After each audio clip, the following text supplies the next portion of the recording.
Alors, on va prendre deux textes. Actes, chapitre 1. On va lire le verset 4 d'abord. Verset 4 Actes, à 5. chapitre 1, verset 4 à 5. Je lis la parole du Seigneur. Comme il se trouvait avec eux, il leur recommanda de ne pas s'éloigner de Jérusalem, mais d'attendre ce que le Père avait promis. Ce que je vous ai annoncé, leur dit-il. Car Jean a baptisé d'eau, mais vous, dans peu de temps, vous serez baptisés du Saint-Esprit. Amen. Actes chapitre 1, verset 8. Mais vous recevrez une puissance lorsque le Saint-Esprit viendra sur vous, et vous serez mes témoins à Jérusalem, dans toute la Judée, dans la Samarie et jusqu'aux extrémités de la terre. Amen. Acte 2, chapitre 1 à 4. Actes chapitre 2, versets 1 à 4. Je lis la parole du Seigneur. Le jour de la Pentecôte, ils étaient tous ensemble dans le même lieu. Tout à coup, il vint du ciel un bruit comme celui d'un vent impétueux. Il remplit toute la maison où ils étaient assis. Des langues semblables à des langues de feu leur apparurent, séparées les unes des autres, et se posèrent sur chacun d'eux. Et ils furent tous remplis du Saint-Esprit et se mirent à parler en d'autres langues, selon que l'Esprit leur donna de s'exprimer. Est-ce qu'on peut acclamer la parole de Dieu? Alléluia. Acclame bien la parole de Dieu. Alléluia. Amen. On peut s'asseoir. Nous sommes ce matin à un culte de gloire. Dis avec moi, culte de gloire. Culte de gloire. Un culte où la présence de Dieu sera tellement grande que tout le monde va le ressentir ou va la ressentir. Amen. Amen. Nous allons tous ressentir la présence de Dieu. Dis Amen. Amen. Alléluia. Amen. Mon souhait ce matin, c'est que tout le monde puisse bénéficier de cette même grâce. Alléluia. Amen. Au même degré, sans exception. Amen. Si c'est 100 degrés, c'est-à-dire 100% que Dieu nous donne ce matin, que le peuple de Dieu tout entier puisse recevoir cela. Amen. Alors, nous avons lu 3 passages. Le premier passage, on nous explique que pendant un jour, alors que Jésus était à table avec ses disciples, il va leur donner une promesse. Amen. Il va leur parler. Il va leur donner des consignes. Il va leur dire, ne vous éloignez pas de Jérusalem, parce que quelque chose doit arriver. Moi, je vais partir, je vais monter, mais en montant, je ne vous laisse pas orphelins. Je ne vous abandonne pas. Alléluia. Oui, j'étais ici avec vous, Dieu en forme d'homme. Alléluia. Le temps est arrivé pour que je monte vers mon Père. Mais une chose que je vous dis, vous ne serez pas seuls. La seule condition ou la seule exigence que je demande de vous, c'est de ne point vous éloigner de Jérusalem. Dis avec moi Jérusalem. Jérusalem. Jérusalem. Jérusalem. Jérusalem. Jérusalem. Ne vous éloignez point de Jérusalem. Et le deuxième texte nous fait voir la promesse que l'Éternel leur avait réservée. Dans le premier passage, il leur explique qu'il a quelque chose pour eux. Dans le deuxième passage, il leur montre cette chose. Il dit que il y a une promesse qui va venir. Et cette promesse-là, quand elle viendra, c'est-à-dire, elle viendra, il faut l'attendre. Quand cette promesse viendra, il aura beaucoup de changements. Dis Amen. Il aura beaucoup de transformations. Dis Amen. Il aura beaucoup de renouvellement. Dis Amen. Et dans le deuxième passage, on nous montre quelle était la promesse. Alléluia. Et le troisième texte, nous rentrons dans cette promesse. Et moi, les 2 textes qui m'intéressent ici, c'est Acte 1 et Acte 2. Alléluia. Ces 2 textes nous montrent un peu l'intention de Dieu. Ces 2 textes nous montrent un peu l'objectif de Dieu. Ces 2 textes nous montrent un peu ce que Dieu veut faire au travers de son peuple. On nous explique que, oui, des personnes qui marchaient avec Jésus, c'est des personnes qui ont accepté la puissance de Jésus. Des personnes qui avaient la même réflexion. Alléluia. Ils avaient la même mentalité. Ils ont tous accepté de recevoir Jésus comme Seigneur et Sauveur. En fait, c'était des personnes croyantes. Alléluia. Comme toi et moi ce matin. L'histoire qui se passe, Ce n'est pas parmi les païens. C'est une histoire qui se passe parmi les croyants. On nous dit qu'il y avait les disciples. C'était des disciples de Dieu. Les disciples, c'est ceux qui ont accepté de marcher avec Dieu. Les disciples, c'est ceux qui ont cru en Dieu. Les disciples, c'est ceux qui ont la mentalité de Jésus. C'est-à-dire quand ils réfléchissent, leur réflexion est en accord avec la réflexion de Dieu. Et donc, c'est ces personnes qui vont se rassembler dans un lieu qu'on appelle la chambre haute. Alléluia. Et la Bible dit qu'ils étaient au nombre de 120. Et ce qui m'épate, c'est que ces 120 personnes se sont réunies dans la chambre haute. C'est pour but d'attendre ce que l'Éternel leur avait réservé. Alléluia. Alléluia. Aujourd'hui, toi et moi, en ce lieu, nous sommes à la chambre haute. Dis Amen avec moi. Nous sommes à la chambre haute. La chambre haute, c'est le lieu de rassemblement. C'est le lieu de rendez-vous. Dieu nous a donné des promesses. Dieu nous a donné des prophéties. Mais pour que cela arrive, il dit, ne t'éloigne point de Jérusalem. Ne t'éloigne point de ma présence. Ne t'éloigne point de mon nom. Ne t'éloigne point de mon sacerdoce. Ne t'éloigne point de la personne que je suis. La prophétie, la promesse, elle arrivera. Elle arrivera, mais dans un lieu bien précis. Elle n'arrivera pas parmi les païens. Elle n'arrivera pas dans la rue. Elle n'arrivera pas dans un endroit quelconque où mon nom n'est pas honoré. La promesse arrivera à un endroit bien précis. L'endroit où mon nom est invoqué. L'endroit où je vous attends. Parce que je vous ai donné un rendez-vous à un endroit bien précis qui est la chambre haute. C'est un lieu de transformation. C'est un lieu où on abandonne tout. C'est un lieu où on dit que si je vis, ce n'est plus pour moi je vis, mais c'est pour Christ je vis. C'est des personnes qui avaient abandonné leurs activités. Ils avaient abandonné tout ce qu'ils avaient, oui, comme projet. À cet instant précis-là, leur maître avait parlé. Ne vous éloignez pas de Jérusalem. Ne vous éloignez pas du lieu de rendez-vous. Parce que moi, quand on monte, qu'on descende, je serai au rendez-vous. Mais quand je serai là, il faut que vous aussi vous y soyez. Parce que ce qui doit venir, c'est pas pour moi. C'est moi qui veux me déverser en vous. C'est moi qui veux me mettre en vous. Je veux vous remplir. Parce que là où vous êtes actuellement, vous êtes vide. Oui, Jésus dit ça à ses disciples. Vous êtes vide. Mais je veux faire une transformation. Je veux faire un travail avec vous. Ah, si ce matin, c'est ton cas, est-ce que tu peux dire Amen? Et que ton Amen soit fort. Que ton Amen soit glorieux. Que ton Amen soit au-dessus de l'amen de ton frère. Alléluia. Et donc, ils sont là, ils attendent. Ils attendent un jour, 2 jours, peut-être même des mois. Alléluia. Mais ils ne sont point découragés. Ils ne désistent pas. Ils ne désertent pas. Parce qu'ils savent que ce qui va se passer en ce lieu, il va de leur bénédiction. Quelque chose de grand arrive pour eux. Quelque chose de puissant arrive pour eux. Un rendez-vous divin leur est accordé. Un rendez-vous à ne point manquer. Alléluia. Parce que Jésus veut faire quelque chose dans nos vies. La Pentecôte au temps des disciples, oui, c'est cette même Pentecôte qui est encore agissante aujourd'hui.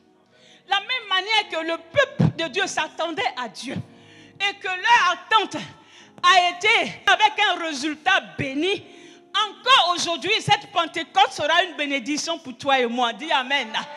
Cette Pentecôte sera une bénédiction pour moi. Qui croit que cette Pentecôte sera une bénédiction pour elle? Ou pour lui? Alors encourage-moi. Alléluia. Suis-moi. Amen. Parce que ce que tu ne comprends pas, tu ne peux pas recevoir. Quelqu'un est d'accord avec moi?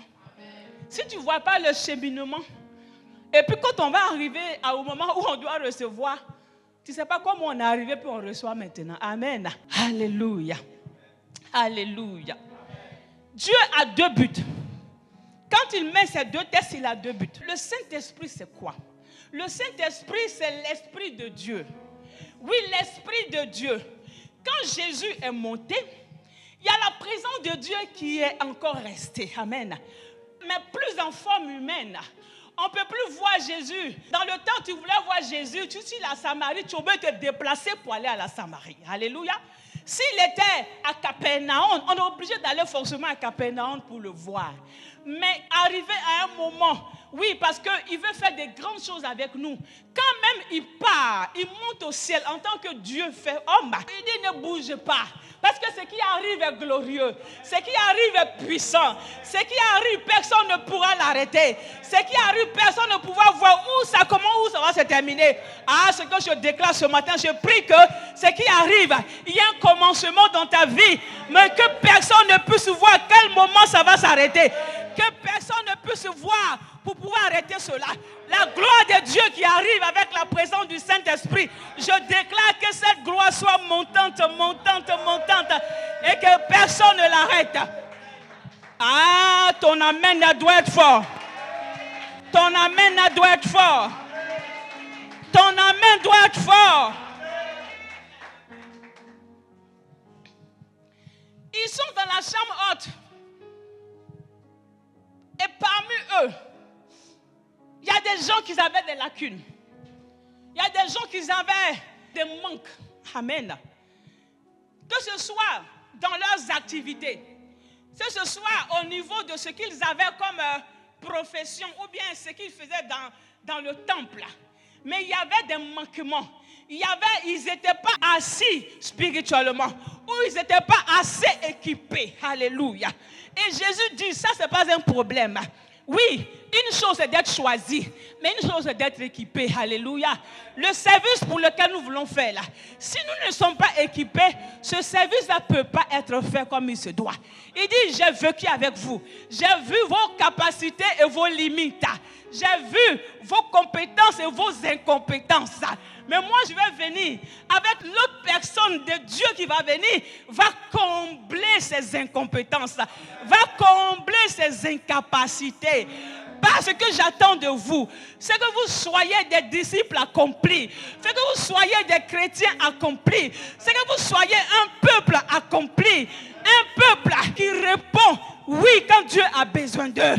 Quand Dieu a besoin d'eux, ce peuple-là répond et la gloire de Dieu explose.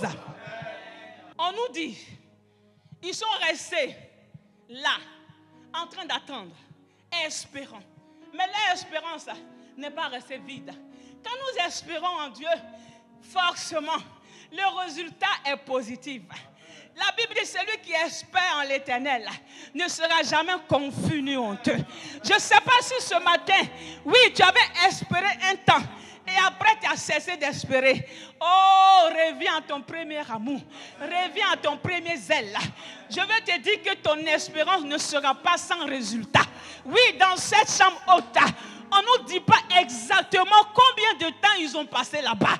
Mais une chose est sûre, ils n'ont pas déserté. Amen. Ils ne se sont pas dit, mais jusqu'à quand ce qui nous a promis va arriver. Oui, mon champ est en train d'être détruit. Il pleut, je n'ai pas fait ma culture. Je n'ai pas fait cela, je n'ai pas fait cela. Jusqu'à quand on va rester bloqué ici? Ils ont compris que ce qu'ils devaient récupérer à la chambre haute là était plus qu'une culture qu'ils pouvaient apporter. Aïe, aïe, aïe, aïe, aïe, aïe, aïe, aïe, aïe, aïe. Est-ce que quelqu'un comprend avec moi ce matin? Ce qu'ils allaient recevoir était capable, à même qu'il va prendre sa main pour parler à la terre, pour que cette terre était en train d'être desséchée, parce qu'il avait reçu quelque chose.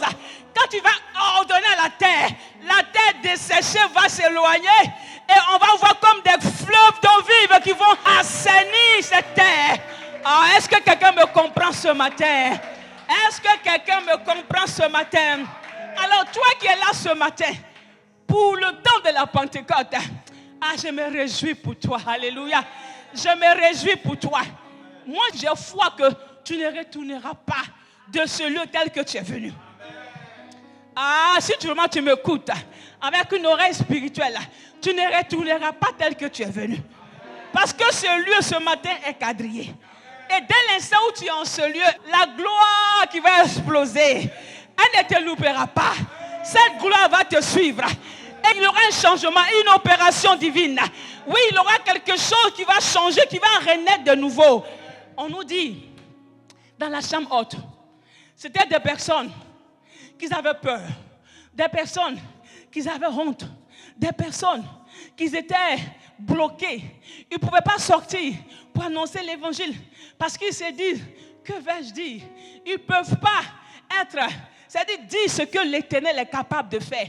Parce qu'eux-mêmes, ils n'ont pas encore bénéficié de ce que Dieu fait. Ils ne savent pas qui est Jésus. Et donc, ils le suivaient. Ils le suivaient. Et tout ce qui était fait, c'est Jésus seul qui le faisait. Ils s'en glorifiaient. Mais à un moment donné, quand Jésus te montre, il veut aussi que tu puisses en faire de même. Il veut aussi que tu puisses en faire de même. La preuve, après, il les a quittés. N'est-ce pas? Il les a quittés. Le temps de les quitter, le temps que l'autre Dieu en forme esprit arrive, il y a eu un temps. Alléluia. Il y a eu un temps. Comment ils ont fait face à l'adversité? Comment ils ont fait face au combat? Comment ils ont fait face aux attaques? Une chose qui était bien pour eux, ils étaient réunis au lieu de rendez-vous. Et ce lieu de rendez-vous était différent de tout autre lieu. Même si tu ne savais pas prier, tu ne savais pas lire, mais dès l'instant où tu te retrouves au lieu de rendez-vous, ce lieu-là te protégeait, ce lieu-là te gardait, ce lieu-là te préparait à récupérer quelque chose. Oh, ce matin, j'ai dit que ce lieu soit une bénédiction pour toi. Que ce lieu soit un lieu de préparation pour toi. Que ce lieu soit un lieu de rendez-vous divin. Ah, que ton amen soit fort. Que ton amen soit fort. Le Saint-Esprit, on nous dit qu'ils étaient dans la chambre haute, 120 personnes. Ils étaient là. Ils priaient. Ils parlaient à Dieu. Ils n'étaient point déconnectés. Ils étaient connectés à entendre la voix de Dieu, à voir la visitation de Dieu. On nous dit, pendant qu'ils étaient là-bas, tout d'un coup, on dit tout d'un coup, il y a eu comme un vent impétueux. Alléluia. Hey, dans l'union, dans l'assemblée de Dieu, dans l'unité, dans l'assemblée de Dieu, en train de prier, rechercher la grâce de Dieu, écouter la voix de Dieu. À un moment donné, la main de Dieu sera agissante. La voix de Dieu sera résonnante. Aïe, aïe, aïe, aïe, aïe, aïe, aïe. Je vais te dire ce matin, si longtemps tu as prié, tu es en train de prier, tu recherches quelque chose, tu as l'impression que Dieu ne t'entend pas, Dieu t'attend. Il dit, demandez, je vous donnerai. Frappez, on vous ouvrira. Souvent, les choses n'arrivent pas parce que notre temps n'est pas le temps de Dieu. Je suis sûr que ces apôtres-là, ces disciples-là se disaient, mais oui, ça doit être dimanche prochain. Dimanche prochain arrivait, il ne se passait rien. Ils ont dû dire, ça doit être samedi prochain. Samedi prochain arrivait, il ne se passait rien. Leur temps n'était pas le temps de Dieu. Ton temps n'est pas le temps de Dieu. Bien-aimé, je viens te dire, l'Éternel connaît le temps favorable pour toi. L'Éternel connaît la saison favorable pour toi. L'Éternel connaît l'heure favorable pour toi. Et ce matin, cette heure, cette saison, ce mois est le mois que Dieu a choisi pour te bénir. Et cet instant précis que Dieu a choisi pour te bénir. La Bible dit tout à coup, il y eut un vent impétueux qui est descendu dans la salle. Oh, c'était tellement fort, puissant, que les gens bougeaient de tous côtés. Ce matin, je déclare que l'onction te fasse bouger de tous côtés. Je déclare que l'onction te fasse du bien ce matin. Ils ont commencé à bouger de tous côtés. La Bible dit, des gens commençaient à parler en langue. Il y a eu comme un feu qui est descendu à la chambre haute. Un feu dévorant. Un feu qui est venu pour changer les cœurs, pour changer les vies, pour changer les mentalités. Je viens te dire ce matin, le Saint-Esprit qui va descendre, ça va changer ta vie, changer ta mentalité, enlever tes peurs, enlever tes craintes et recréer quelque chose de nouveau en toi. Si tu crois que cela est vrai, est-ce que tu peux dire Amen, je reçois? Si tu crois que cela est exact, est-ce que tu peux dire Amen, je reçois? Pour que nous croisons le Saint-Esprit, c'est pour que nous puissions être des témoins. Alléluia. Un témoin, c'est quelqu'un qui a vu. Amen. Un témoin, c'est quelqu'un qui a vécu. Donc, c'est des témoins de Christ.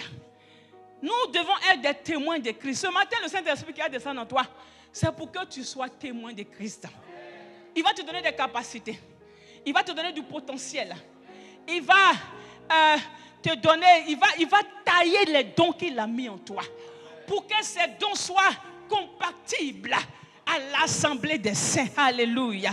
Ah, est-ce que ce matin quelqu'un me suit? Est-ce que ce matin quelqu'un me suit? Est-ce que ce matin quelqu'un me suit? Témoin à Jérusalem, dans la Judée et aux extrémités de la terre. Alléluia. Nous devons être témoins. Quand nous recevons le Saint-Esprit, nous devons être témoins. Des témoins. Témoins du Christ. Ce que l'Éternel est capable de faire. Ce que l'Éternel a déjà fait. Nous devons le dire. Alléluia. Ce n'est pas pour recevoir la puissance et s'asseoir. Non. Il veut t'équiper ce matin. Il veut remplir sa grâce en toi ce matin. Pour que de par toi, celui qui est encore dans le monde puisse venir à lui.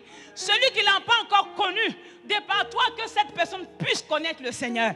Un témoin ne se tait pas. Un témoin parle de ce qu'il a vu. Un témoin proclame ce qu'il a vu, ce qu'il sait.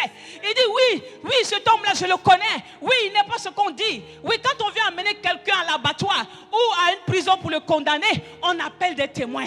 Qui l'a vu, qui était là, ce qu'il a fait. Et s'il est coupable, il y a des témoins qui vont le désigner. Oui, j'étais là quand il a pris l'âme. S'il est innocent, il y a des témoins qui vont dire, celui dont vous parlez là, c'est pas lui. Peut-être qu'il lui ressemble, mais c'est pas lui. Un témoin ne se tait pas. Un témoin valorise celui qui vient défendre. Ce matin, Jésus veut t'utiliser pour défendre son nom, pour aller dans le monde, pour aller à Jérusalem, pour aller en Judée, pour aller à Samarie et aux extrémités de la terre, pour dire, Jésus est capable de faire cela. Jésus est capable de te guérir. Jésus est capable de changer ta vie. Jésus est capable de réécrire ton histoire. Jésus est capable de te faire sortir du célibat, de te faire sortir de tout ce que tu fais comme péché, pour faire de toi une personne nouvelle. Alléluia. Des gens se meurent parce qu'on a peur de parler. On ne veut pas qu'on sache que nous sommes des enfants de Dieu. On a peur qu'on dise que nous sommes des chrétiens. Parce que quand on va apprendre qu'on est chrétien, on va nous cataloguer. On va dire de nous que nous sommes des personnes perdues. Nous sommes des personnes qui ne sont pas peut-être dans la vérité ou qui ne sont pas des personnes à la page. Mais je viens te dire, alléluia, alléluia. On dit, si tu as Jésus, c'est toi qui es hier. Alléluia. Qui ne connaît pas ce que ça veut dire hier? Qui ne sait pas ce que ça veut dire hier? Tout le monde sait? Qui ne sait pas ce que... Voilà. C'est bien. Être hier, c'est celui qui sait tout. Celui qui est comme entre guillemets qui est à la page. Celui qui n'est pas en retard sur le système. C'est lui qui a l'impression que là, il vit comme ça, il ne sait rien, il connaît les lois, tout ce qu'il ne connaît pas. Non, on dit, quand tu as Jésus là, tu es hier. Mais quand tu n'as pas Jésus là, dites-le fort, le mot c'est quoi? Gaou là. Ça veut dire, voilà, tu n'es pas hier. Mais ça veut dire, tu ne sais rien. Tu ne connais rien. Tu es zéro pointé. Tu ne vas pas aller quelque part. Tu ne vas même pas avancer. Parce que tu n'as pas les connaissances, les compétences. Alléluia. Donc, avoir peur qu'on dise de toi que tu n'es pas à la page, je vais te dire, c'est eux qui sont des gaous. Ceux qui n'ont pas Jésus, ils sont des gaous. C'est des perdus. C'est des personnes qui doivent rechercher le Seigneur. Toi qui as le Seigneur, qui prêche l'évangile, qui prêche la personne de Jésus. Ah, les chanteurs là disent que toi tu es hier. Oui, ton avenir est certain. Oui, ton futur est tracé. Parce que celui qui détient la vérité là, c'est de lui que tu parles. Il ne te laissera pas tomber. Il ne t'abandonnera pas. Oh, il ne t'abandonnera pas. Dans la chambre haute, il y avait des personnes incompétentes. Il y avait des personnes qui avaient peur. Il y avait des personnes qui n'avaient pas la force de pouvoir parler. Parce qu'ils disaient que Ils n'ont pas les connaissances, ils n'ont pas les compétences. Mais quand ce bruit impétueux est arrivé, quand ce bruit impétueux est arrivé, les gens qui étaient à droite se sont retrouvés à gauche. Ceux qui étaient derrière se sont retrouvés en avant. On ne sait même pas ce qui se passe. Il y a un tohu-bohu spirituel qui se passe. La salle est mélangée. Des gens parlent en wolof, les gens parlent en créole. Les gens parlent en guéré, ça parle. Les gens parlent, les gens tombent, les gens se relèvent. Les gens tombent, les gens se relèvent. Mais quand ce mouvement est fait là, ce n'est pas un mouvement de tristesse, c'est un mouvement de joie, c'est un mouvement de puissance, c'est un mouvement de renouveau, c'est un mouvement de gloire. Je déclare que ce mouvement de gloire soit ton partage, ce mouvement de renouvellement soit ton partage. Ah, la manière dont tu dis amen, cela t'atteint. La manière dont tu dis amen, cela t'impacte. Dans ce bruit, la présence de Dieu était descendue. Dans ce bruit, la promesse de Dieu était descendue. Cette promesse s'est faite en forme de vent. Un vent mélangé au feu. Ah, il y a eu des nettoyages. Il y a eu des transformations. Il y a eu des naissances. Il y a eu beaucoup de choses. Alléluia. Avant ce chapitre de Acte 2, Pierre était celui-là même qui était impacté par son nom. Son nom qui disait roseau. Alléluia. Son nom l'impactait. Quand il est dans la chambre haute, il est toujours impacté par l'influence de Simon. Alléluia. Il a honte de parler. Il ne peut pas même conduire quelqu'un. Il a honte de faire des choses. Alléluia. Mais quand ce travail est fait dans le spirituel, là, oui, le Simon là même, il quitte ces personnes-là. Parce que Dieu veut travailler pas avec un Simon, mais Dieu veut travailler avec le deuxième homme qu'il a donné, celui de Pierre. La Bible dit que Pierre qui ne savait même pas parler, après ce passage, Pierre va se tenir devant des gens et se positionner en témoin pour dire j'ai vu la gloire de Dieu, j'ai vu ce que Dieu est capable de faire. La Bible dit sa prédication va attirer 3000 âmes à Jésus. Alléluia, alléluia. De l'incompétent qu'il était, de celui qui n'avait pas les capacités, oui, la présence de Dieu, le Saint-Esprit va le rendre capable. Oui, des zéros, il va devenir un dirigeant. On voit plus tard que c'est sur lui que Dieu donne son église. Il dit tu es Pierre et sur toi je bâtirai mon église. Les portes du séjour des morts ne prévaudront pas contre cette église. Parce que toi Pierre, tu n'es plus la même personne. Quand tu passes à la chambre haute, recevant la visitation de Dieu, le Saint-Esprit qui arrive en toi crée une transformation. Le Saint-Esprit qui arrive en toi ce matin, en ce lieu, créera une transformation. Oh, est-ce que je parle à un peuple? Est-ce que je parle à un peuple? Est-ce que je parle à un peuple? Je veux détruire ce matin la peur. Détruire ce matin tout esprit où on se dit je ne suis pas capable. Je ne suis pas capable. Ce n'est pas pour moi. Le Saint-Esprit, on en a tous besoin. Pour ton travail, tu en as besoin. Pour l'exercice du ministère, tu en as besoin. Alléluia. C'est le Saint-Esprit qui rend en nous, qui permet en nous le vouloir et le faire. Alléluia. Tu peux avoir une bonne intention de le faire. Mais si le Saint-Esprit n'est pas en toi, la voix du diable va venir dominer toi tes intentions. Alléluia. Alors que si le Saint-Esprit est en toi, ce Saint-Esprit-là, il ne s'éloigne pas. Le but pour lequel Jésus nous l'a apporté, c'était que si on a besoin de lui, on n'a pas besoin d'aller à Capernaum. Il est en même temps à Capernaum, en même temps à Gouzenville, en même temps en Sarcelles. Est-ce que quelqu'un m'entend ce matin?